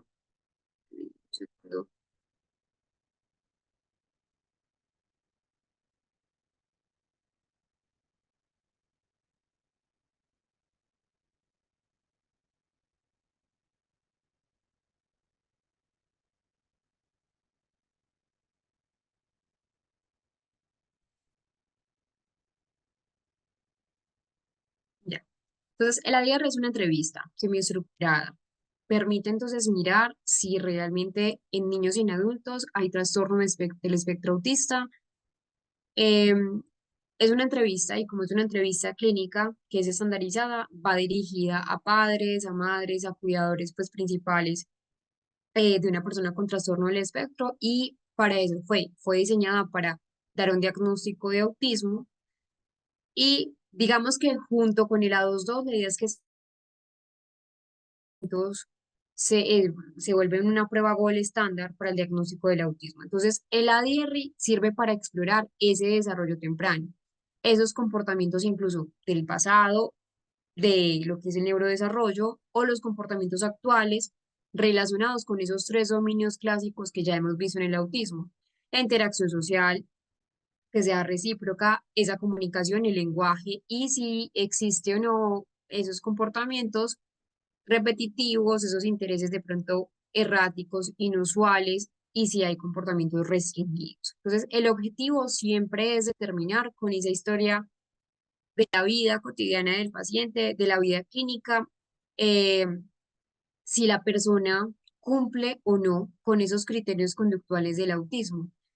Realmente acá se considera esas manifestaciones antes de los 36 meses de edad, que es la edad clave para el diagnóstico diferencial. La duración es, digamos, muy variables. Son el manual, el protocolo, el algoritmo. La idea es que no tiene tanta certificación, no es un requisito la certificación de la DIR a diferencia de la 2.2, pero sí la persona que lo aplique debe ser una persona ya con experticia en el ADR. Entonces, un tiempo aproximado de 1 hora y media a 2 horas y media aproximadamente. Eso depende mucho de muchos factores. El aplicador solo puede ser administrado por un profesional que esté capacitado. Acá en este caso, un psicólogo clínico capacitado en ADR, un neuropsicólogo clínico, un neuropediatra, un psiquiatra. Y el entrevistado, eso con el entrevistador, pero con el entrevistado la idea es que se realice y siempre se pregunte al menos a uno o a dos cuidadores principales, idealmente quien haya conocido el paciente desde la infancia. Entonces acá el evaluador sigue un formato estructurado, son preguntas de hecho abiertas, son preguntas abiertas y otras que son codificadas, pero que eso es muy bonito pues de la DIERRI porque se puede profundizar con ejemplos y clarificaciones si en el caso tal la persona tenga clarificaciones. La parte del contenido de la entrevista realmente tiene 90 ítems, por eso es tan larga, porque son 90 ítems, pero esos 90 ítems no son al azar, están agrupados en diferentes secciones. En total, tenemos 5 sesiones diferentes. Entonces está la historia del desarrollo temprano, por ejemplo, una pregunta de la historia del desarrollo temprano es cómo se vieron las primeras habilidades sociales, qué alertas tempranas vieron, esa edad en que aparecen las primeras palabras o las primeras frases, cómo es el lenguaje y la comunicación. En el lenguaje y la comunicación es, por ejemplo, si hay un uso no verbal, si hay un uso verbal del lenguaje, si el niño de pronto tiene gestos, tiene ecolalias, lo que es la inversión prominal si hay prosodia, si no hay prosodia, la parte de la interacción social que es clave, entonces si hay expresión emocional, si el niño muestra un interés por los otros niños, si hay un juego en espejo o juego en imitación, si hay empatía, si hay reciprocidad socioemocional, si hay una atención conjunta. Eh, en el otro aspecto se evalúan esas áreas o los comportamientos rígidos, repetitivos, si el niño tiene un apego inusual por objetos, eh, si de pronto tiene una necesidad de una rutina o ritual, quizás, si hay movimientos como el aleteo, el balanceo, girar sobre su propio eje, por ejemplo, que serían las estereotipias, o si hay preocupaciones por partes específicas de objetos. Y ya hay otra parte que es el comportamiento general, donde, como les había mencionado, en el autismo no es extraño ver también alteraciones en el sueño y alteraciones en la alimentación. Entonces se evalúa esta parte también y si quizás la persona tiene problemas conductuales asociados. La puntuación como tal o esos algoritmos como tal en la calificación van desde 0 hasta 3. No todos los ítems tienen de 0 hasta 3.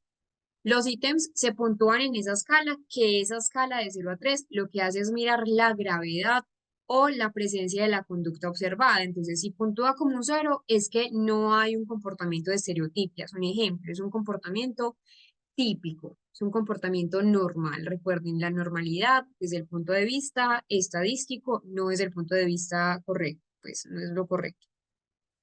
Si es leve o probable presencia, se puntúa como 1. Si ya la persona de pronto dice, no, mi hijo está en un 2, ya es una conducta que ya sí es un poco atípica. Y si es la parte de la respuesta 3, es un comportamiento ya extremadamente severo, ya es muy evidente. Entonces, solamente los ítems claves, que es el core de ítems, se usan para calcular si el perfil cumple con criterios diagnósticos para autismo o no. Por eso hay que saberlo clasificar. Y los resultados, por ejemplo, ya cuando uno pues cuando uno hace un informe neuropsicológico, un informe en general de cómo se vio en la observación, cómo fue la entrevista semiestructurada, al final se obtiene toda una puntuación por los dominios que les mencioné.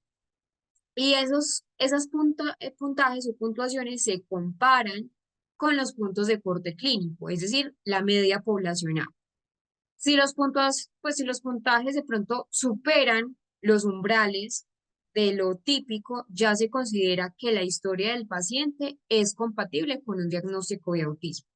Como les menciono, no se debe utilizar única y exclusivamente, la idea es complementarla. Digamos que tiene una limitación, tiene muchas fortalezas el ADR, porque como es una entrevista estructurada, perdón, semiestructurada, nos da como una visión de la historia evolutiva, que es sumamente importante y es clave para diferenciar el autismo de otras características que habíamos hablado ya, por ejemplo, del mutismo selectivo, que habíamos hablado ayer de cuáles son esos diagnósticos diferenciales. Es sumamente útil cuando el paciente no se deja observar fácilmente. Por ejemplo, un adolescente o un adulto es difícil. Entonces acá es donde pues si tiene cuidadores o si tiene personas allegadas, llegar pues como a este aspecto, eh, tiene mucha validez esos aspectos de los que ya hemos hablado. Hay aspectos, entre comillas, muy sutiles. Importante tener en cuenta esto porque permite evaluar esos de pronto aspectos que no se van a manifestar en la observación clínica directamente. Entonces, tiene cosas buenas, pero también tiene cosas malas. Una limitación que realmente yo no veo la DIR como pues como una limitación, es que es muy extenso en cuanto a la aplicación. Una hora y media, 2 horas y media, para muchos puede ser extenso, pero el diagnóstico del autismo debe ser extenso.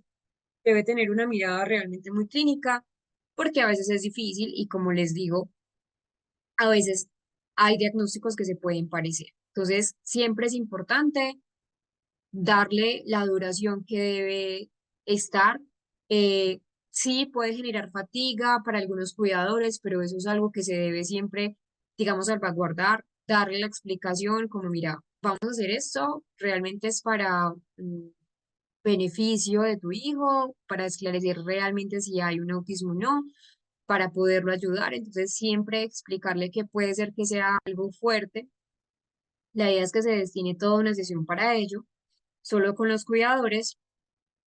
No sustituye la observación directa ni el juicio clínico, es importante, es una ayuda diagnóstica y si requiere una administración y una interpretación especializada. Entonces, no cualquier persona puede aplicar el ADR porque podemos cometer el error de no saberlo aplicar, no saberlo calificar y no saberlo interpretar y dar de pronto un error diagnóstico que es muy común. Otra limitación es que de hecho me hacían una vez una pregunta sobre si la persona ya es una persona adulta, porque la ADR nos sirve y nos funciona para niños a partir de los 2 años y también pues para los adultos, si un adulto no tiene una persona, pues un informante, o no se le puede aplicar al cuidador, o el cuidador no tiene buena memoria del desarrollo temprano, también es una limitación. No siempre es aplicable si el cuidador no tiene buena memoria.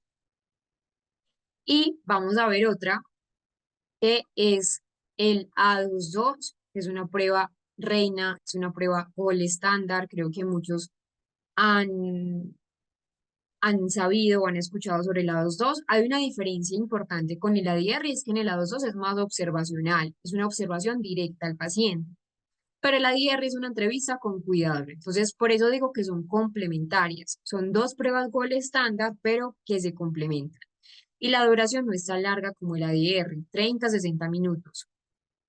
Y que tiene una ventaja, y es que es de los 12 meses, mientras que en el ADR es de los 2 años, pero acá es desde los 12 meses y hay muchos tipos de pacientes.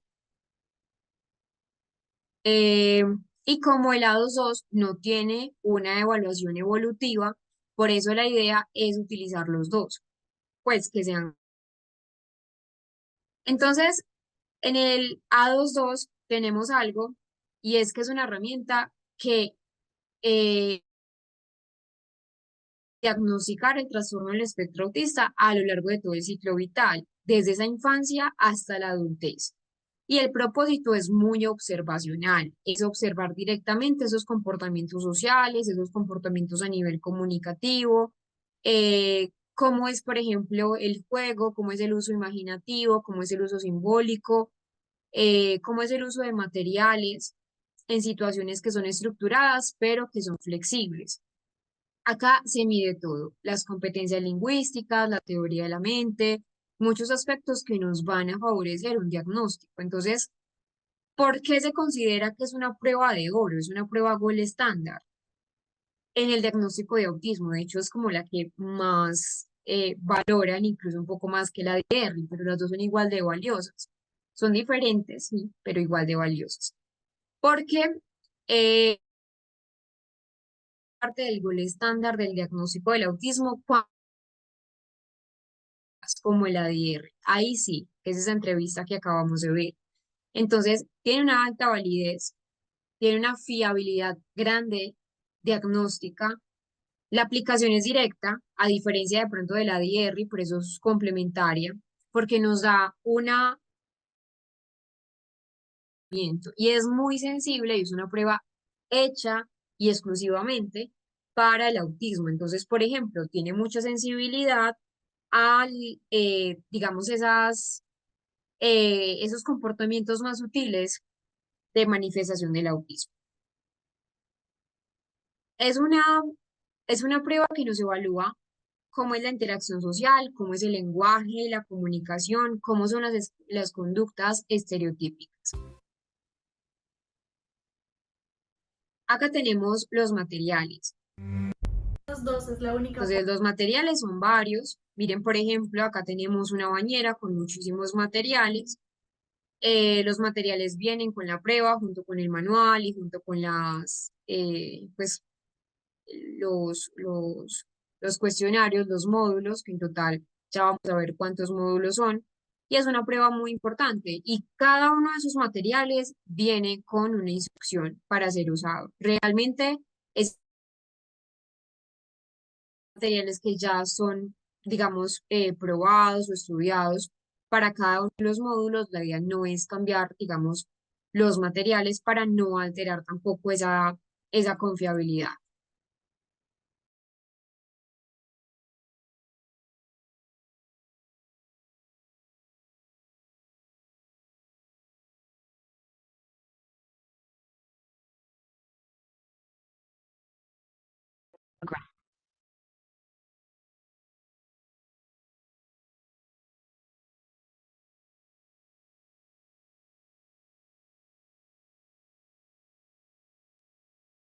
Entonces acá tenemos unos materiales: manual, una bañera con muchos materiales, el pin de corrección online cuando se adquiere la prueba, y el protocolo de 5 módulos. Esos módulos vienen así. Módulo T, módulo 1, módulo 2, módulo 3, módulo 4. Entonces, 4 módulos numéricos, uno de letra.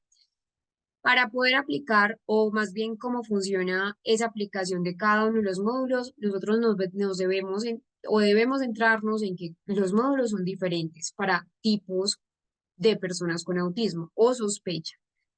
Hay nivel de lenguaje expresivo, hay edad del paciente. Entonces, por ejemplo, tenemos un módulo T, que es un módulo toddler, donde va de niños de 12 del año a los 30 meses con una sospecha de autismo. La idea es o una característica de ese módulo T es que se va a evaluar esa interacción temprana y el juego. Luego ya tenemos eso es este, módulo T, toddler. Módulo 1, en este módulo 1, ¿a quiénes vamos a encontrar? A los niños que no tienen un lenguaje, es decir, son niños no verbales o que tienen un lenguaje, pero son eh, frases muy sueltas. No es una habla fluida, es una habla de pronto de pocas palabras. Acá vamos a mirar las actividades lúdicas, vamos a mirar actividades no verbales. Acá ya tenemos niños a partir de los 31 meses de edad o más que no usen un lenguaje de frases de manera consistente. Ya luego aparece lo que es el módulo 2, donde son niños con un lenguaje mínimo que tengan frases simples. Se va a evaluar una característica de este módulo 2, es que vamos a mirar ese juego simbólico, esa interacción básica. Ya acá la edad, digamos que se va a emplear, son personas de cualquier edad que usen un lenguaje de frases con muy baja fluidez verbal, que no tengan incluso fluidez verbal. Ya tenemos el módulo 3 donde son niños más grandecitos, adolescentes con habla fluida. Vamos a evaluar la conversación, cómo es la narrativa, pues el estilo narrativo, cómo es la conversación. Entonces son niños y adolescentes menores de 16, que si tengan un lenguaje fluido, que el lenguaje sea consistente. Para llegar al módulo 4. En ese módulo 4, ¿a quiénes tenemos? Tenemos adolescentes a partir de los 16 y adultos que tengan un lenguaje fluido. Vamos a mirar acá en ese módulo 4, pues personas que tengan un habla, que sean pues pacientes con autismo verbal, con sospecha de autismo verbal. Vamos a mirar la conversación, cómo es el análisis social, cómo es la expresión emocional. Entonces, realmente el A22 es una prueba maravillosa. Acá les pongo pues como algunos aspectos también de los módulos, aunque ya se las expliqué. A veces tenemos una herramienta y es el ABAS2, que el ABAS2 también nos mide o nos muestra cómo es ese nivel adaptativo. Entonces, para determinar qué nivel de lenguaje tener, tenemos el ABAS2 y acá tenemos una guía para saber la edad cronológica del perfil que necesitamos. Entonces, por rangos de edad cronológica de 12 a 30 meses, sabemos que el módulo A22 es del T, de 30 meses o más, el primer módulo, cualquier edad, segundo módulo, pero que tengan un lenguaje de frases poco fluido.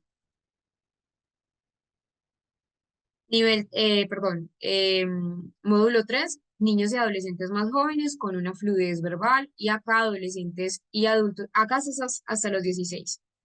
Y acá de 16 en adelante hasta adultos ya mayores que tengan un lenguaje fluido. Entonces, eso es importante tenerlo en cuenta para saber cómo aplicar el A22.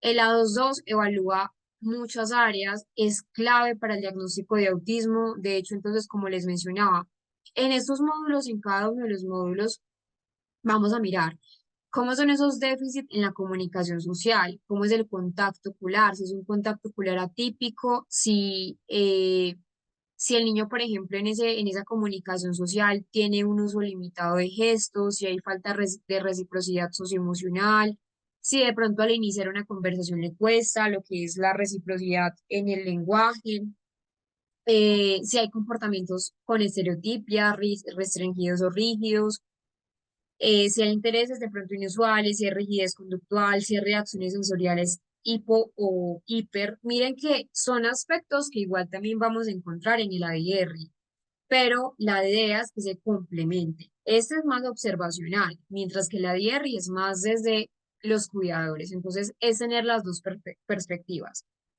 La puntuación de la 2.2 la puntuación de la DIR. Y algo que realmente me gusta mucho es que incluye también indicadores comportamentales a nivel social, como es el uso imaginativo, que de pronto otras pruebas no los incluyen. ¿Cómo son esas habilidades pragmáticas del lenguaje que ya hemos explicado cómo es la práctica, pues la habilidad pragmática, la duración, que 30 a 60 minutos. El aplicador acá de pronto sí tiene una restricción a diferencia de los demás, y es que acá el aplicador sí tiene o sí debe tener una certificación. Se entrena en la aplicación de la 2.2, eso sí es importante. La DIR como tal no tiene una certificación o una restricción, pues, pero por ética profesional sea alguien entrenado, un profesional certificado. Y lo maravilloso de esta prueba es que viene con los materiales, no los tienes que comprar por aparte. Entonces, por ejemplo, cada módulo tiene un conjunto de materiales específicos que yo les mostré. Entonces, los juguetes, las historias, las imágenes que tiene, los objetos inusuales que se van a utilizar para generar o más bien para provocar respuestas naturales de la persona que estamos evaluando. Entonces acá lo que debemos hacer es que como evaluadores registramos, codificamos el tiempo real de conductas observadas. También entonces no es solamente observación, hay una puntuación, hay una escala estandarizada y que ya luego lo que hacemos es de esa escala mirar los resultados, si de pronto se salen o no de ese umbral clínico, se compara la puntuación total con pues el perfil de pronto típico, y si es consistente con trastorno del espectro autista. Aquí algo importante es que se encuentran rangos leve, moderado o severo en esas manifestaciones conductuales. La idea es que el diagnóstico final no sea solamente con el A22, no sea solamente con el SSQ, ni solo con el ADR, que sean, digamos, complementos para que sean más pruebas gol estándar. Realmente el A22 tiene muchas fortalezas. Es muy flexible, es muy adaptable a diferentes edades, a diferentes formas. A nivel general, ha tenido muy buenas investigaciones y muy buenas prácticas clínicas. También decíamos, se ha hecho más fácil o se ha hecho más amplio el diagnóstico, también mucho más sencilla esa evaluación, sobre todo para perfiles de pronto atípicos dentro del mismo autismo, de pronto personas de alto funcionamiento, donde no tengan de pronto tan marcadas las estereotipias, sí debe haber o patrón rígido y restrictivo del comportamiento, pero que quizás no sea tan marcado. Entonces, por eso la 2.2 es muy sensible a diferentes formas de trastorno del espectro. Igual recuerden que como es un espectro hay mucha variabilidad, pero una limitación es que no puede sustituir el juicio clínico, ni ser usado como única fuente de diagnóstico. Eso sí es una recomendación muy puntual que les doy y que requiere una capacitación muy intensiva para aplicar y también poderlo interpretar adecuadamente.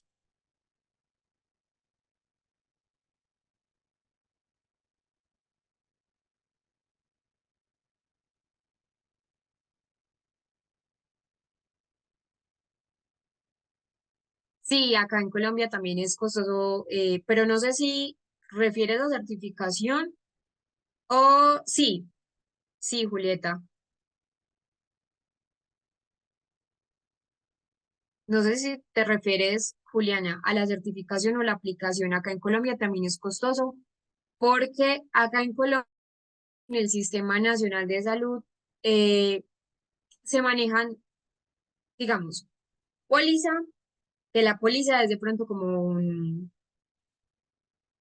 acceso de pronto más beneficioso para muchas personas acceder a servicios de salud donde hay más especialistas. Pero, por ejemplo, el A22 en muchas pólizas no está, sino que debe ser por particular y por particular es muy costoso. Y también en Colombia se maneja las IPS y EPS. Y, por ejemplo, acá, aunque obviamente hay mucho más conciencia sobre el autismo, sobre más diagnóstico del autismo, no hay una aplicación como tal, por ejemplo, dentro de ese Sistema Nacional de Salud que cubra de pronto los gastos de la aplicación ni de la DIER ni de la 22, ya sería por aparte. Entonces, pues como particular, lastimosamente, por eso a veces tenemos muchas personas con autismo que de pronto no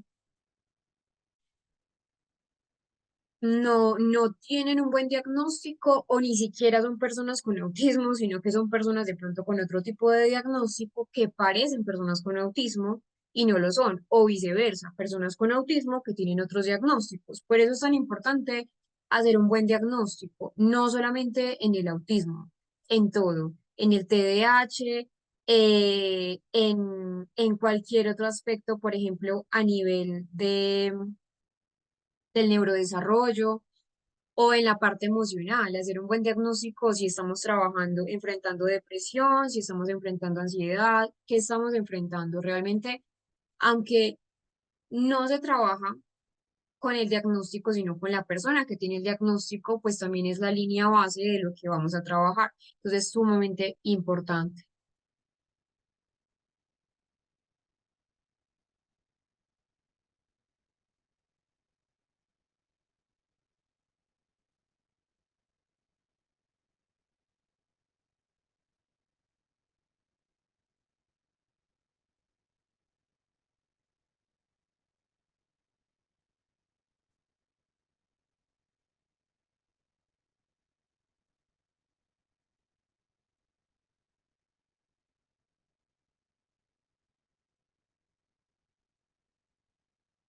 Una pregunta por acá nos dice Andreina. Una pregunta, hoy le realizaron a mi niño un estudio con analizador cuántico, me salió que no tiene TDAH, aunque en las pruebas de evaluación cognitiva me le dieron ese diagnóstico, pudiendo, pudiera haber algún error. Esa pregunta no la hace Andreina. Bueno, para de pronto las personas que no eh, eh, conocen qué es un analizador cuántico, no sé si de pronto, Andreina, estamos hablando de lo mismo que es un analizador cuántico, pero lo que conozco es que el análisis cuántico o el analizador cuántico, pues igual no es un instrumento médico científicamente validado, eso es muy importante tenerlo en cuenta, es como un bioescáner cuántico, ¿cierto? Entonces, claro, esos aparatos están basados en, digamos, obviamente pues con mucho respeto, con esa parte de la pseudociencia, y no hay un respaldo por la medicina basada en evidencia. Entonces, digamos que diagnosticar el TDAH o cualquier otra afección o cualquier otra alteración a nivel neurológico o psiquiátrico no es confiable y de hecho no es algo que se debería hacer. Entonces, no se deben tomarse como diagnósticos ni como prueba de ausencia del TDAH, principalmente porque es pseudociencia. Pues obviamente con mucho respeto, obviamente pues los temas son muy libres, pero digamos que desde el ámbito clínico se considera pseudociencia porque no hay un instrumento médico científicamente válido. Entonces, ¿qué sí tiene validez del diagnóstico? Las pruebas neuropsicológicas, las escalas específicas, unas pruebas, por ejemplo, neuropsicológicas como las pruebas WISC, TOA, Conners, por ejemplo. Entonces, si a tu hijo le diagnosticaron TDAH con base, perdón, en esas herramientas diagnósticas, entonces es un diagnóstico válido, pero respaldado en la ciencia, respaldado en la parte clínica, en la parte científica. Entonces, como tal, eh, digamos que puede haber un error en la evaluación clínica. La idea es que vuelvas de pronto, si ya cumplió el tiempo, a hacer un rediagnóstico, a hacer una reevaluación. Pueden haber diagnósticos errados, pero no solo de pronto como una prueba de lo que es el escáner o en el analizador cuántico, ¿cierto? Porque no es, digamos, una prueba diagnóstica a nivel clínico, no hay como tal, pues, bases neurocientíficas en esto. Entonces es importante, si de pronto tienes la duda, como, bueno, mi hijo de pronto no tiene diagnóstico de TDAH y de pronto no me suena, volver a hacer una reevaluación, pero no por el analizador cuántico, que como te digo, no es, pues como tal, no invalida el diagnóstico clínico, porque pues está basado en un instrumento médico que no es clínicamente validado.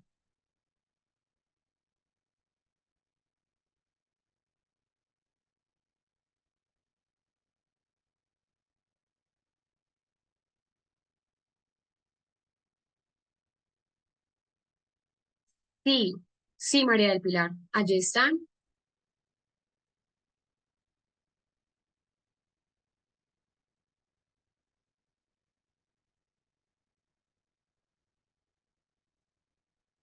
Rosa, en Colombia A22 y ADR. Pues obviamente otras pruebas también, como el CARS, el GARD, pero también el A22 y el ADR.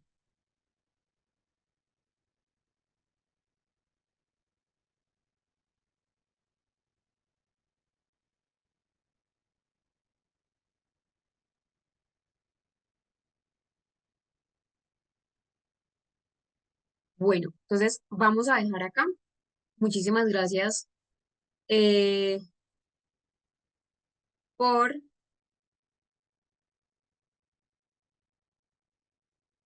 por haber estado entonces a lo largo de la clase. Mañana entonces tenemos nuevamente una clase, recuerden, para que estén muy conectados y poder terminar entonces el tema que estamos trabajando. Yo les voy a subir a la plataforma, que por acá les voy a dejar nuevamente la información de la coordinadora Paula Contreras para que con ella se puedan comunicar. Les voy a subir entonces mañana en la mañana para que estén muy pendientes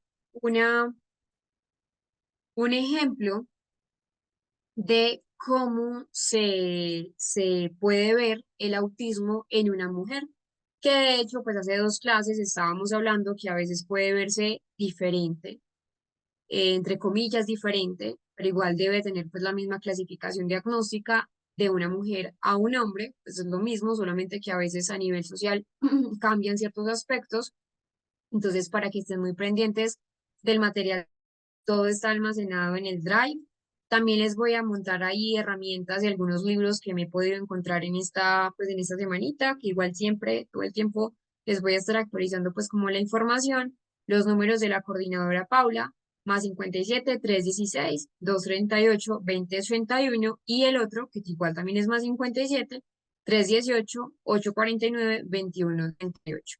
Entonces, importante esa parte de la certificación para que fortalezcan esa parte profesional y la importancia del material de estudio para que complementen también lo que hemos visto de la teoría con la práctica desde un análisis clínico. Entonces, muchísimas gracias, que tengan una muy bonita noche.